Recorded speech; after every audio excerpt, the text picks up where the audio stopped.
Now that we've gone through the process of displaying this block, both through the block's configuration page and through context, let's compare those two workflows a little bit.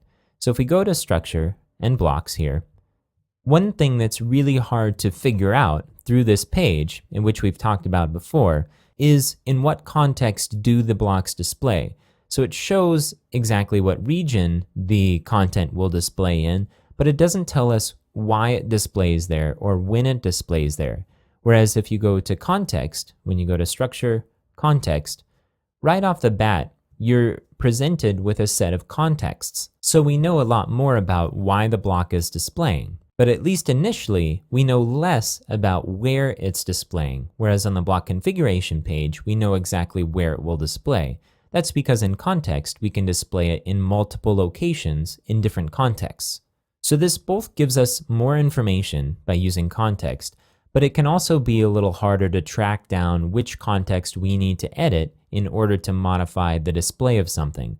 So we know, because we've set all of this up, that as we look at this block, I'm going to go ahead and exit out of the overlay, we know that this block is displaying because we're on a review page. But if we're looking at this project from the outside, we're just getting familiar with it, we don't know if maybe this actually displays site-wide at this point. So when we look at the context, we might not be sure exactly which context we should be editing in order to change the display of this block.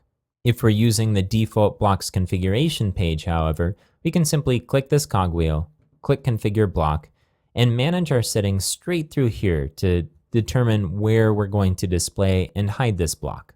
So again, this is just to compare the two. Context is very powerful because it gives us more tools for positioning our blocks, but it decentralizes the management of the blocks. We actually have two different places where we can work with them. Whereas if we use the blocks configuration page only, all of our settings will be centralized, but they won't tell us why we have the settings a particular way, whereas context will, because the context actually has a name and a description that tells us why we're displaying content there. But it will give us one place where we can edit where we display and hide that content. Okay, I'm going to exit out of the overlay here.